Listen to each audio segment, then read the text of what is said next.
Menin özümçe yaşayacak. Bollun, men savur kesem doğrulun men, näme men? Men näme men? Owa. Indi Ne näme? etsem diýen? Indi näme etjek? Bilmem o şoň üçin çağırdım da.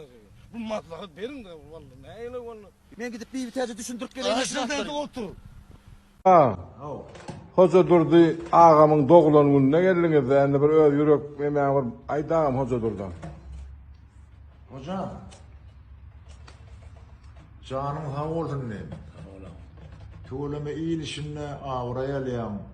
Sonotun var, zihinin var. Artistçilik okuyuğun var. Allah'tan dileyecek adımız canım sağlığını dileyez. Avrayını dileyez. Sağaman canım sağ olup iyilişinle avraylı gelmemi Allah'tan dileyez. Arzu edeyez. Ömrüm olsun, ömrüm yok olsun. Göreceğim o olsun diyeyim canım. Ama şardı yani. Saklanmam mı? Ömrü var mı? Çoktan senin kutlu ağam. Hocam, canım sağ olun, benim hak olduğum aydan hürlerine koşulayan Allah zan. Gülörüydüm elmiden şu yılgırıp gel daycan. Ağrıyım bunların belin olsun, sağlana koyun. Mehmet ağa sana da sağ olsun. Allah zan şey, Hoca durdum ağam sizi görüyorsa gece yürüyoruz. Bana dersim gelir durur. Aydağım dersim senin. Hocam, ağam.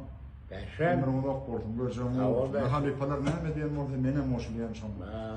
Oğluklar isteyen ağam. Elimden fayve, pirimler adamlara. Tanrı yakın, ben şu ömrüm var. Şunyanak neyimiz var, kaşungar illere de bek boğun oluruz.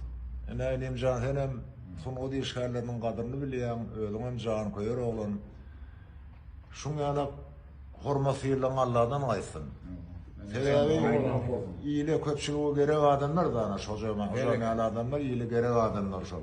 Oğam kadri bilinse, kadrın bilmeyen tapılsa, ol katullu kan devletlülük da, katullu kan ağır yaşar. Şuna da katı pek şükür edip yaşamanmayı arzu ediyen hocam. Canım sağ olun.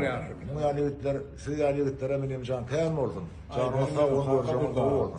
Her yıl doğulan gününe geldiğin ağamsın. Dediğin ağamla ne yaşan sonra mutun ne ağam? Ay hocam yaştırla yente. Ya pastayım. Hastan mı? Bir yerden yazdı. Aydan okma. 69 yılda.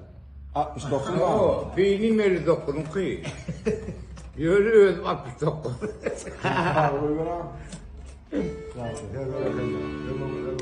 Yaşlılar ömrü olur.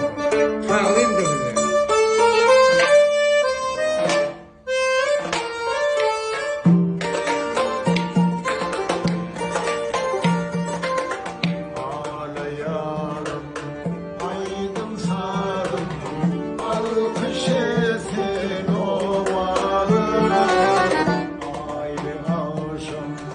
Ay görür